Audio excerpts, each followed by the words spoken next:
narito na naman tayo para sa isang napaka-sweet at nakakakilig na love story nila Kalingap Edu at Ate Viancy. Tulad mo ay aking makilala.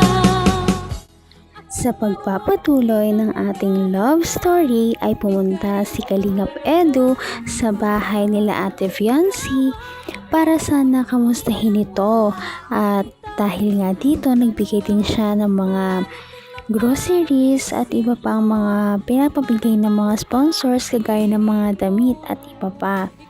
Pagkatapos naman nito ay nag-usap sila at piniro siya ni Ate Viancy na hindi daw siya makakasama sa Cebu trip nila dahil doon ay sobrang nalungkot si Kalingap Edu.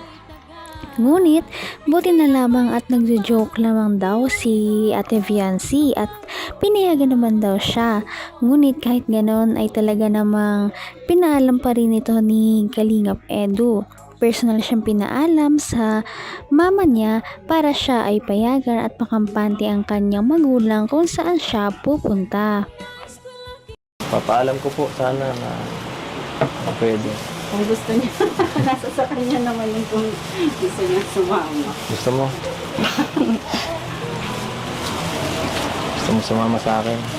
Hindi yung basta magpaalam lang dun sa teacher niya na Nagpaalam na po. Excuse letter yan. Nasulat na ako kay teacher. Oo nga. kasi Siya na po dalawa nagsabi po kanina. absent niya eh.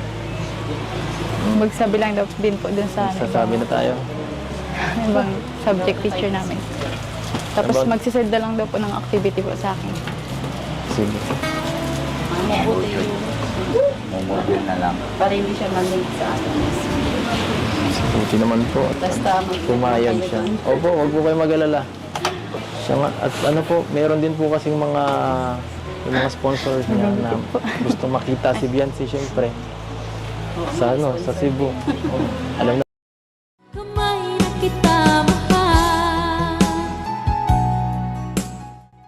Yun naman pala, pwede naman pala si Ate Viancy na sumama sa Cebu trip. Kaya naman talagang natuwa si Kalingap Edu. At sabi naman ng papa ni Ate Viancy na pwede naman siyang sumama basta ba hindi niya papabayaan ng kanyang pag-aaral at magpapaalam daw siya o magpapa-excuse sa kanilang school para hindi siya masyadong maraming malibanan at pwede pa niyang kuhain ng mga activities na kanyang may iwanan. At dahil dyan ay talaga namang excited na ang dalawa sa kanilang Cebu trip. Lahat ay excited na, pati ang Kalingap team na talaga namang kasama din sa trip na yon. Kaya naman nakakatuwa dahil ito na ang kanilang first time na pupunta sa Cebu nang magkasama sila dahil nung nakaraan ay sa Palawan at sa Albay. Huwag kayo mag-alala. Siya nga, at ano po, meron din po kasing mga yung mga sponsors niya na gusto makita si Viancy syempre. Sa ano, sa Cebu. Alam naman natin si Viancy, madaming nagmamahal dyan. Buti yun para Sa inyo po. Para magpasalamatan din. Ano? pasalamatan ng personal. Opo. Tapos si Sir Leo D. Ay, opo, kay Sir Leo. Thank you po, Sir Leo D. Maraming salamat. Thank you po, Sir Leo. Napakabuti Thank you po, Sir niyo Leo. palagi. Laging nag-aalala sa anak niyo. Support kay Viancy. Oo nga po. May pabantay pa nga po, may pa-security pa eh. Pagpunta doon. Grabe. Oo nga po, sabi sa akin. Tsaka po pala kay VIP. Ma'am G. Solenes po. Shout out po. Thank you po. Hindi po ako isa na po eh. Kung nga maraming salamat din sa nagbigay sa kanya ng hikaw. Dahil niya kanito Opo, yun nagbigay din po niya. Hindi ko naman akalain na hindi ko rin Nakakatuwa talaga ang mga sponsors ni Ate Viancy at ni Kalingap Edu dahil biruin mo, nilibre siya ng pang trip nila to Cebu at lahat iyon ay nisponsoran ni Leo D para daw sila ay makapunta doon at makapag-enjoy.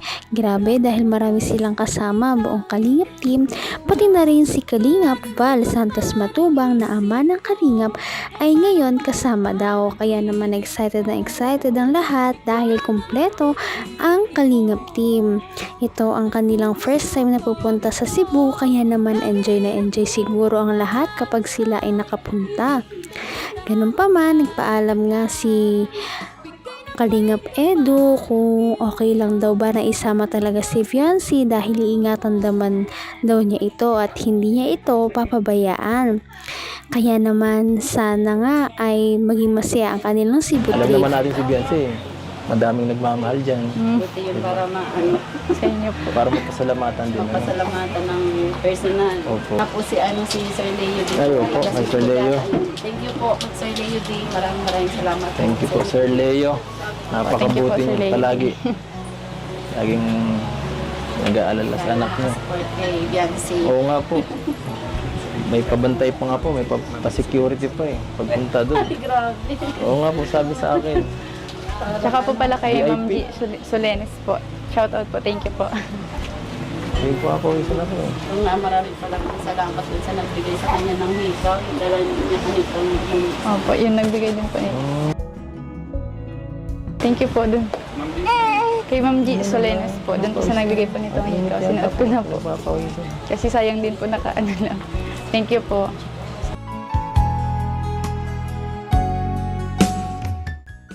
At dahil nga marami ang nagmamahal kay EDC Love Team, kay Kalingap Edu at Fiancé ay talagang inaasahan at marami ang nagpapunta sa kanila doon sa Cebu. Dahil marami daw ang mga sponsors, mga viewers, mga supporters na mag-aabang daw sa kanila doon. Talaga namang sikat na ang tambalang EDC. Paano ba naman dahil sa kanilang mga unique charm at talagang mga chemistry pag silang dalawa ay magkasama. Nakakakilig talaga ang kanilang bawat tinginan, pag-uusap at syempre ang kanilang mga ugali na napakaganda rin naman. Talagang hinangaan ng mga manonood dahil silang dalawa ay matulungin sa kapwa, mabait, at talaga namang pogi at maganda rin. Kaya marami ang naghihintay. Kuya niya raw. Opo, at pati si Kuya Bal po kasama rin. Kuya Bal. Oo, kompleto kami. Para maraming kumplito ang Para kalingap. masaya. Saya. Wala. Grabe, higaan. Yan na. Gusto yata sumama. Kasama ka? Yan si, pang-allowance mo daw. 1, 2, 3, 4, 5, 6. Galing to kay Kapudi Mix Channel. Grabe, thank you po kay Ma'am Pang-allowance mo Kapudi daw Mix para sa- Channel. Kasama po. Cebu. Then ito pa. 1, 2, 3, 4, 5, 6, 7. Galing naman ito sa Solid Pepsi Forever. Thank you po sa Solid LC Forever. Thank you so much po sa inyong lahat.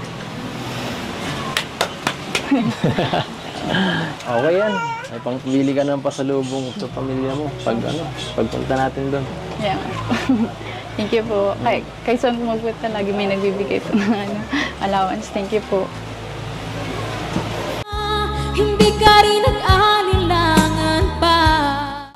Grabe at talagang marami ang nagmamahal kay Ate Fiancé.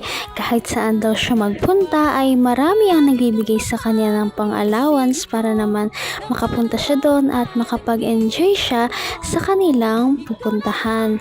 Kaya naman malaki ang kanyang pasasalamat dahil sa mga nagmamahal sa kanya, sa mga walang sawang sumusuporta at mga ganitong tao talaga ang masarap suportahan dahil kinikilala ang kanyang mga supporters at hindi nagyayabang. Nakakatuwa dahil talagang humble pa rin ang batang ito. Pati na rin si Kalingap Edu. Bagay na bagay talaga silang dalawa. At nakakatuwa talaga silang panoorin araw-araw. Kaya naman abangan natin ang mga mangyayari sa kanilang Cebu trip. Ngayon'y after. Kaya naman sana ipatuloy natin silang suportahan at mahalin si Fiancé, si Kalingap Edu at ang Kalingap team. Yan lamang at maraming salamat sa panonood. Abangan natin kung magkakatuluyan ba talaga si Kalingap Edu at Fiancé. Hanggang sa muli. Bye! Ngayon'y abot kamay na kita. Mahal